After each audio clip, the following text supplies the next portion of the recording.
Hey guys, it's your girl AFM Stories and you're welcome back to my YouTube channel.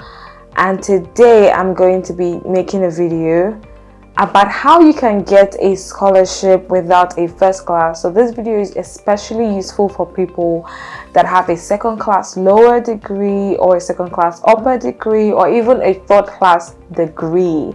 I'm going to be talking about how you can get a scholarship with these grades. Now, who am I? My name is AFM Stories. I'm an education and career guide. I create content around scholarships and opportunities. I've won scholarships to fund both my undergrad and postgraduate degree, totaling over 25 million naira. I've also helped other people to win scholarships ranging from traveling, Commonwealth, and university specific scholarships. I did not have a 2-2 or a third class, but I have worked with people and interviewed people who have gotten scholarships with second class lower, second class upper, and even a pass grade. Yes, so if you have any of these grades, then this video will be very useful for you. Now, before I move forward in this video, if you haven't already done this, please hit the subscribe button, like this video, and drop a comment to tell me how excited you are about this video.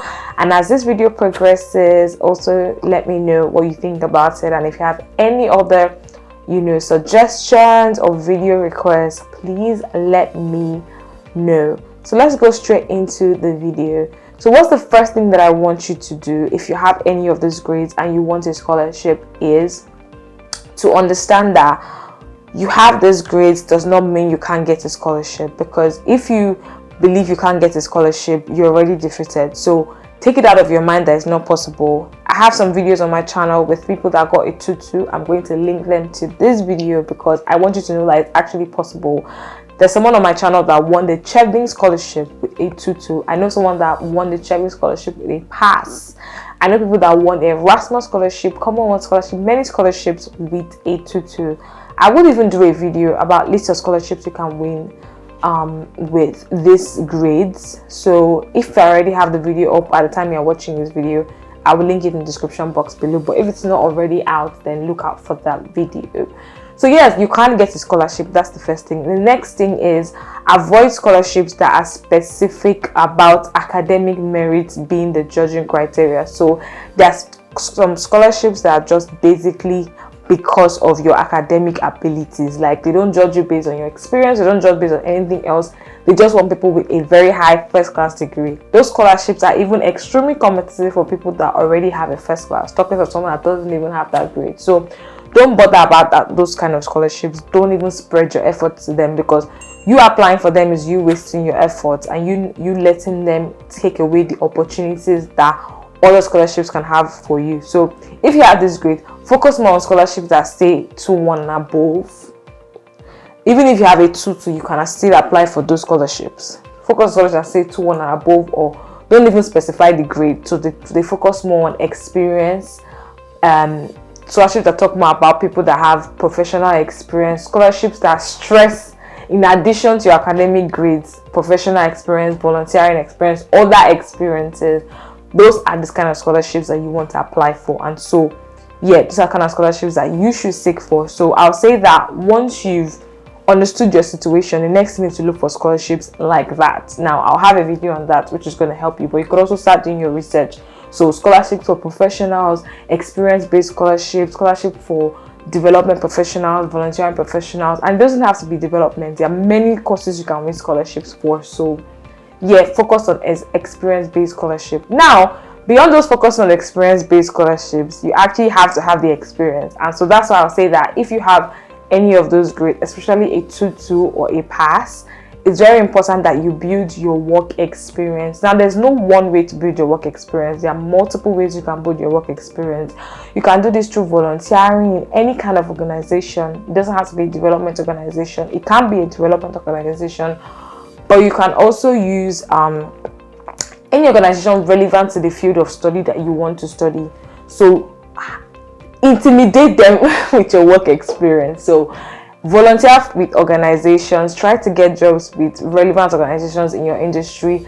Try to set up initiative as well. So maybe you can set up something in your industry, even if it's a small scale initiative or a small scale project, it still has a way of pushing you as someone that they want to associate with. Basically, every scholarship wants someone that has a bright future, and not just a bright future, but someone that has a future that doesn't bother around themselves alone. So one of the ways you can do this is, okay, I don't have the academic grades, but I'm phenomenal because I have taken initiatives to do things. So you want, because you're competing with people that have first class and high grades, you want to be able to have extremely good experiences that will give people with first class a run for their money. And that's what I noticed with people that get scholarships with Tutu. So it doesn't even matter if you need to invest like months or a year focusing on building experience relevant to your industry. It will come in handy in the process. Another thing I also say related to experiences is take on professional courses and try to get good scores in those professional courses. There are many platforms for online courses.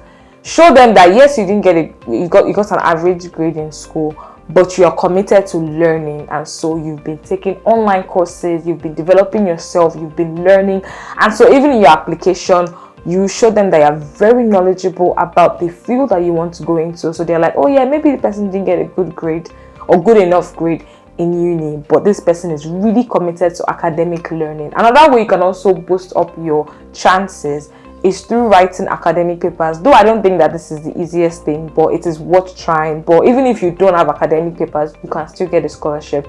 The people I interviewed don't even have academic papers, but I know people that academic papers have helped. So if you have the opportunity to get published in academic papers, whether locally in your country or internationally, is also a good thing. It demonstrates that you're also committed to academic learning, which is very, very important as well. So another thing you can do to help you also is pick courses that are more practical than research based. So obviously there are courses that are very theoretical, very technical. They focus more on theories, but then their theories and even their exams are like, even their assessment types are like exams, question and answer, essays. But you focus on courses that even when you check the university requirements, they put, oh, years of experience is valid.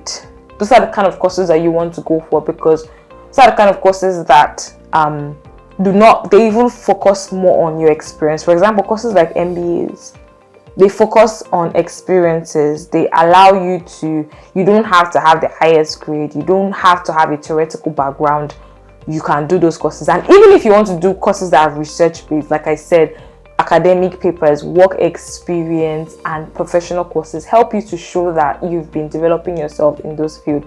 But I would say also go for courses that are quite experience based or an hybrid of that. Don't just focus on just courses that are theoretical, but courses that allow you to do really practical work that is really in sync with your possible work experience.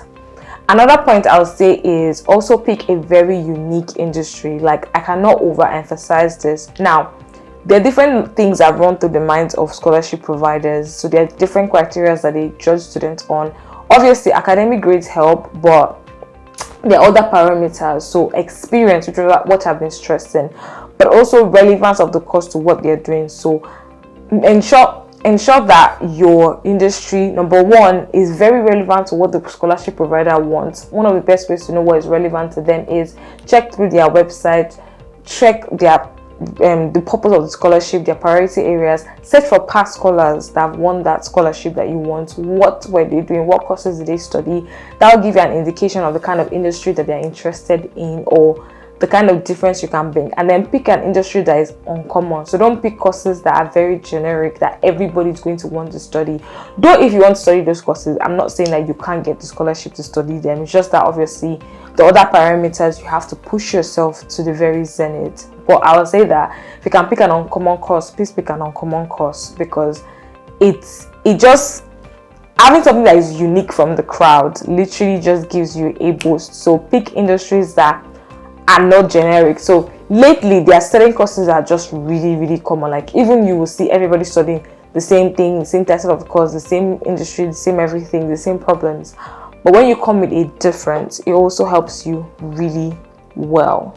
Another thing you can actually do, which is what a couple of people have done as well, is they take on a master's degree in their home country. Now, obviously, this is for people that have the funds for this. so take a master's degree in your home country, try your best to do as great as you can and try to get a distinction or a 2-1 in that master's degree.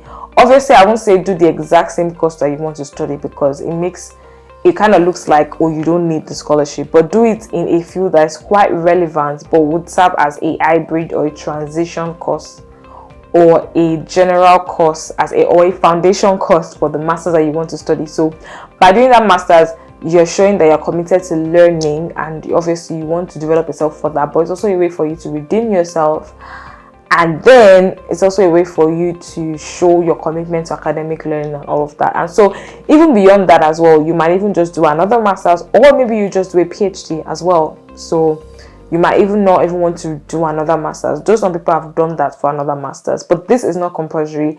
I know people that didn't have to do another master's degree to still get a scholarship with a 2-2. So do not feel pressured to do that. Another thing that you need to also know is you need to have fantastic essays, because you need to show your academic skills in your essays. So in your essays, you need to be very critical in the things that you say. So you don't just say things that are general.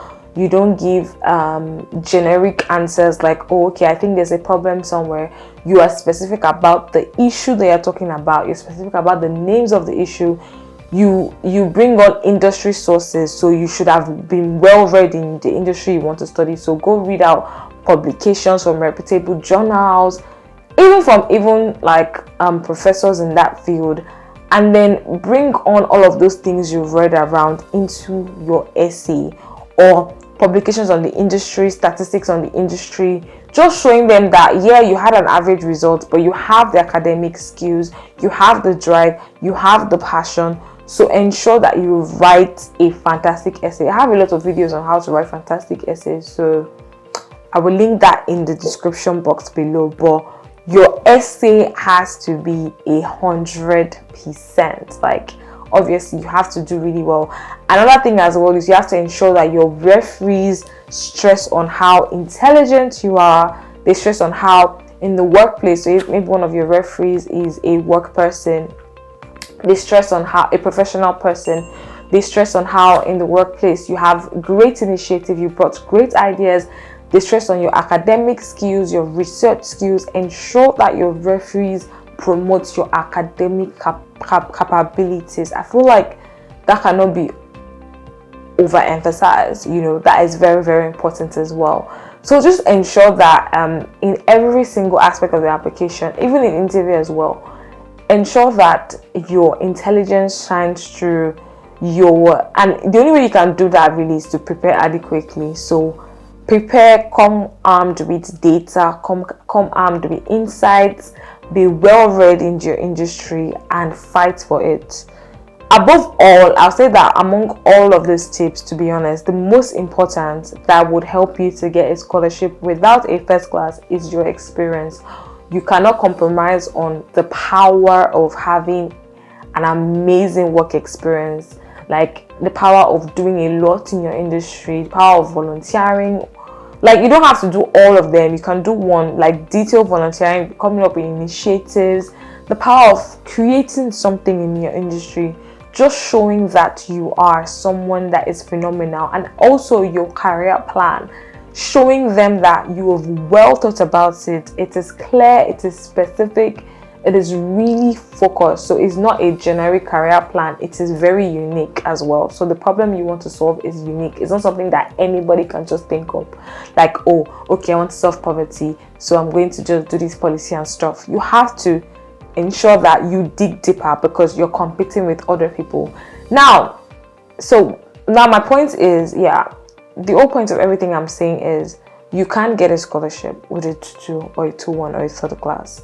And you need to believe that you can get a scholarship, and then you need to be willing to put in the work, and you need to be willing to go for it in the long haul. Sometimes in the beginning of this journey, it might not be automatic. It might not be just like, oh, you do it and that's it, you get it. Sometimes it might take a while. Sometimes it might be elongated. And so be ready to put in the work. I'll say that if you are one of those people, check through your experiences. Do you have strong experiences? Do you have any of these parameters? If you don't have it, maybe you should spend the next few months to 1 year to develop yourself. I offer personalized services to help you with this. So I offer strategy consultation. Basically, just check the link in the description box below if you need my help to help you with thinking about how you can win a scholarship with a 2-1, a 2-2, or a third class. I will be willing to give you tailored guidance on how you can do this. If you enjoyed this video, please hit the like button, drop a comment. If you have any video requests related to this or any other topic around education, scholarship opportunities, and student lifestyle, please let me know. I remain your girl, AFM Stories. Thank you for liking, commenting, and subscribing, and I'll see you in the next video.